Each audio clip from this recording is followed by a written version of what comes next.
Welcome to today's Explainer. When we think of the FIFA World Cup, our minds usually jump straight to, well, green pitches, roaring crowds, and absolutely breathtaking goals, right?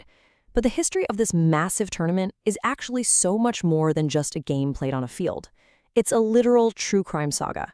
We're talking high-stakes adventures, baffling mysteries, and twists you simply wouldn't believe.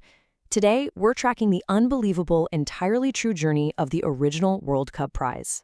Seriously, how did the world's most famous sports prize survive the Nazis, get saved by a literal dog, and then just vanish forever? Well, we're going to unpack this whole chronological true crime narrative step by step. We'll follow the trail of a globally revered treasure that slipped right through the fingers of the most powerful people on Earth, only to end up in the absolute strangest of places. Part 1. The Birth of Victory. Okay, let's dive into this. To really understand the mystery, we first need to grasp the immense value of the thing that was actually lost. So, we're going all the way back to the very beginning, to the birth of the ultimate symbol of victory. 13. Yep, just 13. That's the mere number of teams that competed in the very first World Cup. The year was 1930, the host was Uruguay, and the stakes were just being set for what would eventually become a worldwide phenomenon. And this was all driven by the incredibly ambitious vision of a man named Jules Rimet. He wasn't just putting together a little tournament, the guy was building a global legacy. And for a legacy of that magnitude, well, he needed a prize that was equally magnificent. The original prize was known simply as the Victory Trophy.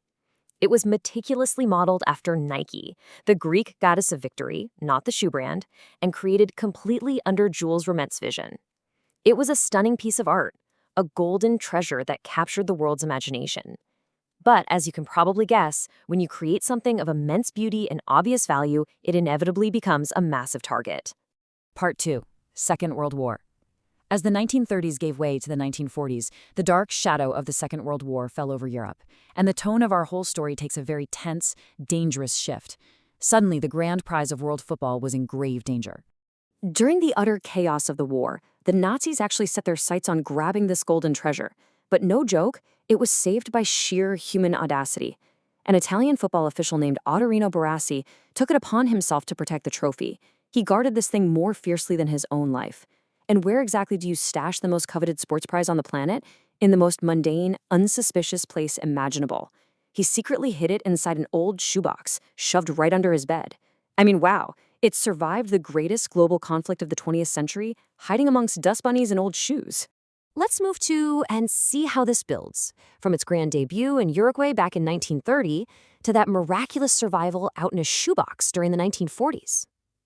Now, you'd think after all that, the authorities would make absolutely certain it was never put at risk again, right? Well, not exactly.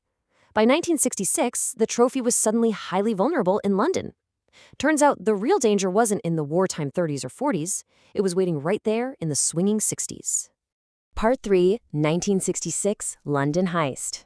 And this is exactly where our story shifts from a tense war drama into a completely absurd true crime caper. Exactly 3 months, just 3 months, before the World Cup was scheduled to be hosted in England, the unthinkable actually happened. The trophy was put on public display at Westminster Central Hall in London. The irony here is just staggering.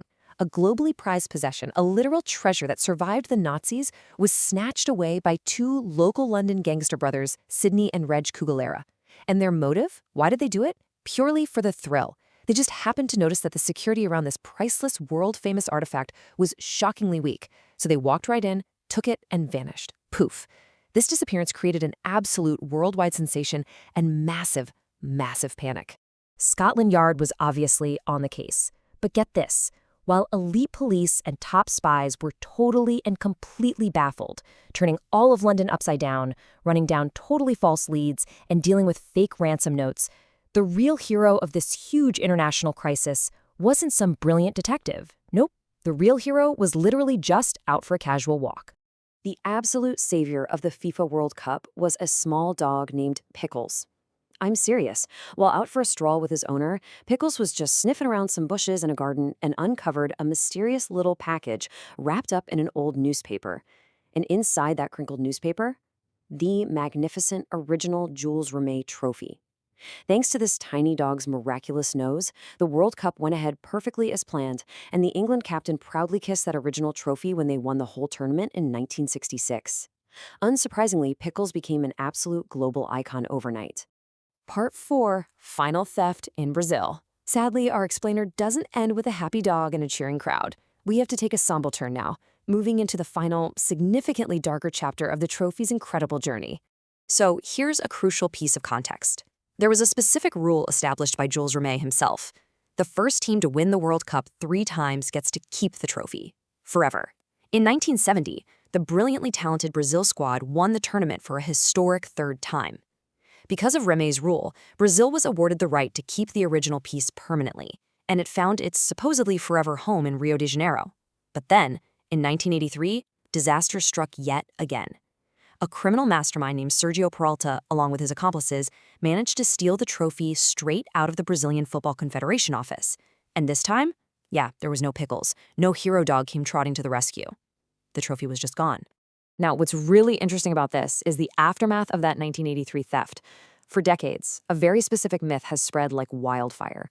The idea that the thieves immediately melted the beautiful Jules Rimet trophy down into solid gold bars and just sold it off. It's a pretty depressing thought, right?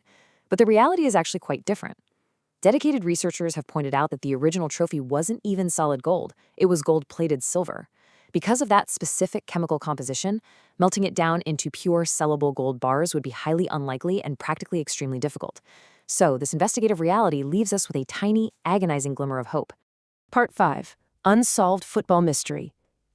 And that brings us right up to the present day and the haunting reality of this legendary prize's legacy. Of course, the football world had to keep spinning. Since 1974, FIFA has used a brand new prize, an 18-karat solid gold trophy. And trust me, that beautiful piece of hardware is carefully guarded. It's passed from winning nation to winning nation, safely locked away in a vault between tournaments.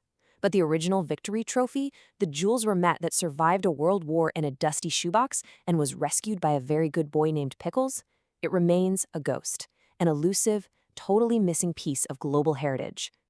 So if researchers are right and it wasn't actually melted down, where do you think the original Jules Rimet trophy is safely hiding today? Is it just sitting totally unrecognized in some dusty attic somewhere?